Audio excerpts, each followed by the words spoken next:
publisher. Yeah.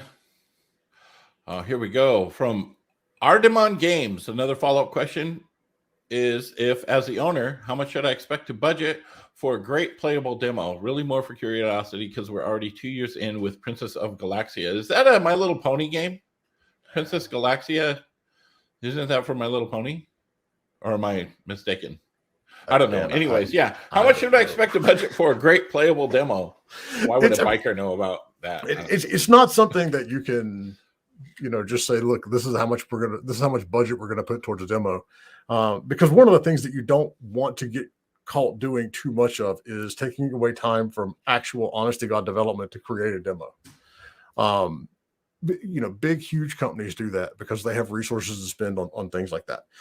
It's not necessarily trying to figure out what your budget for a demo should be. It's more along the lines of making sure that the demo showcases all the cool parts of your game, or at least a good chunk of them. There's not really a magic number that goes along with it.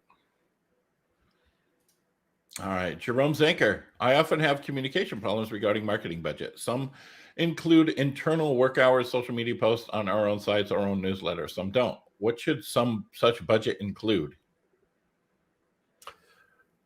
So from the developer side,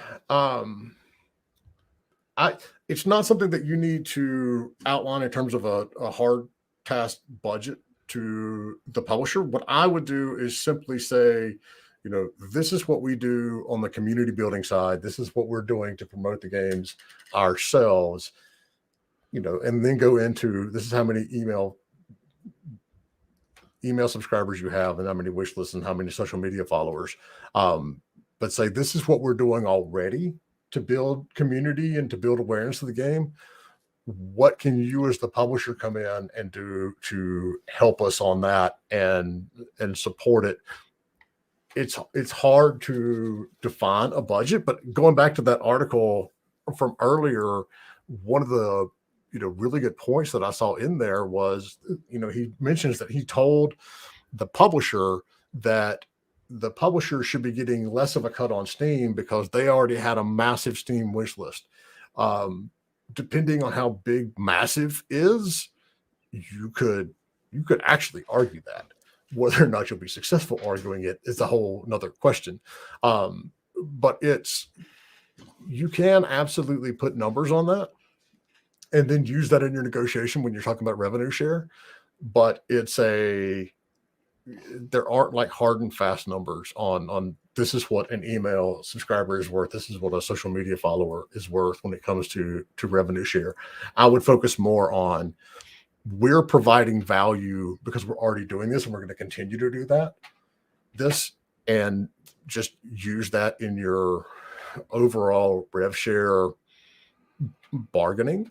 But it's hard to go in and say and put an absolute number on it. Now, if the publisher sends you a marketing plan that has a budget in it and they do outline how much the cost is, each one of those things are, then yes, you can go back and say, okay, well, we're also doing this, and match the number, and it goes that way.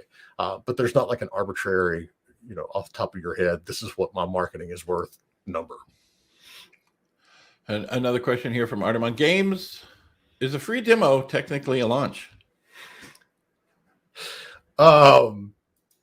Depends. No, but you're going to get some publishers that say it is.